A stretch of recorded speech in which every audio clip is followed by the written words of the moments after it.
बच्चों में खराटे आना एक बहुत ही आम इलामत है। पेरेंट्स हमारे पास आते हैं कि जी बच्चा मुंह खोल के सोता है, वो समटाइम्स कंप्लेन करते हैं कि बच्चे की समात में भी कमी आ रही है। तो ये दोनों चीज़ें कैसे लिंक्ड हैं, आज की वीडियो में हम डिस्कस करने जा रहे हैं। वीडियो को एंड तक देखिएगा ताकि इसकी वजह का तयन हो सके। मेरा नाम डॉक्टर मोहम्मद अली रज़ा है, मैं माहिर अमराज़ कान नकल हूँ। नाक और हलक के दरमियान एक ख़ास किस्म के गदूद या के लिम्फॉइड ऑर्गन मौजूद होते हैं जिनको हम एडिनॉइड्स कहते हैं। ये हर बच्चे के पैदाइश के साथ उसमें मौजूद होते हैं, जो कि वक्त के साथ ग्रो करते हैं, बड़े हो जाते हैं और सम टाइम ये इतने बड़े हो जाते हैं कि ये नेज़ल ऑब्स्ट्रक्शन कर देते हैं, यानी कि नाक से हवा के रास्ते को ब्लॉक कर देते हैं। यूजली पेरेंट्स हमारे पास आते हैं कि जी हमारा बच्चा जब रात को सोता है तो मुंह खोल के सोता है या खराटे लेता है, जिसकी वजह से इसकी नींद भी डिस्टर्ब होती है और ये बेचैन भी रहता है, और सेम टाइम वो हमें कंप्लेन करते हैं कि इसकी समात के भी मसाइल हैं। ये दोनों चीज़ें जुड़ी हुई हैं। उसकी वजह यह है कि कान का जो दरमियानी हिस्सा है और जो हलक है ये एक ट्यूब के जरिए लिंक्ड है जिसका नाम जो स्ट्रेचिंग ट्यूब है।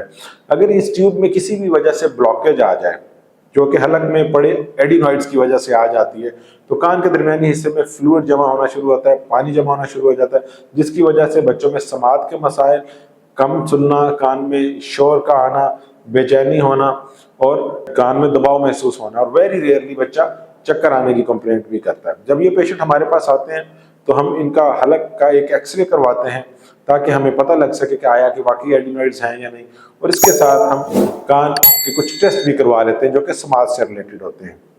और अगर हमें इसका पता लग जाए कि ये जो हलक में एडिनॉइड्स हैं क्या वो इतने बड़े हैं, जो कान में मौजूद फ्लूइड है उसको पैदा कर रहे हैं और समात में प्रॉब्लम कर रहे हैं, तो इसको हम मेडिकली यानी कि कुछ दवाइयों नाक में कतरों की मदद से या समटाइम्स सर्जिकली यानी कि ऑपरेट की मदद से निकाल देते हैं। यूजली जब हम एडिनॉइड्स की सर्जरी कर रहे होते हैं तो हमारी कोशिश होती है कि अगर बच्चे में बार बार गला खराब होने का फुकदान है का मसला है तो हम टॉन्सिल्स को भी साथ ही ऑपरेट करते हैं, क्योंकि उस टाइम पेशेंट में बेहोशी के अमल से गुजरना होता है। तो बजाय इसके कि दो डिफरेंट पैथोलॉजीज को अलग-अलग एड्रेस किया जाए तो इनको एक ही टाइम पे कर दिया जाता है। तो कान गला के डॉक्टर के पास जब वालिदैन अपने बच्चे को समात के मसाइल के लिए भी लेके जाते हैं तो डॉक्टर सबसे पहले उसके नाक और हलक का मुआयना और एक्सरे करवाता है ताकि इसका पता लग सके।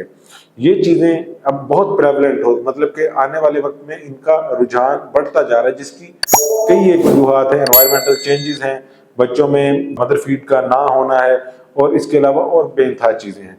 तो आइडियली अगर कोई बच्चा सुनने में प्रॉब्लम कर रहा है और उसमें जो है खराटों की या मुंह खोलने की भी प्रॉब्लम है, तो इसका मतलब है कि उसको एडिनॉइड्स हैं। हमें आइडियली उसको फौरन एड्रेस करना चाहिए। अगेन मेरा नाम डॉक्टर मोहम्मद अली रज़ा, मैं माहिर अमराज़ कान नकल हूँ। अगर आप मेरी कंसल्टेशन बुक करना चाहते हैं तो ओलाडॉक की टीम के साथ रब्ता करके इन क्लिनिक या वीडियो कंसल्टेशन कर सकते हैं।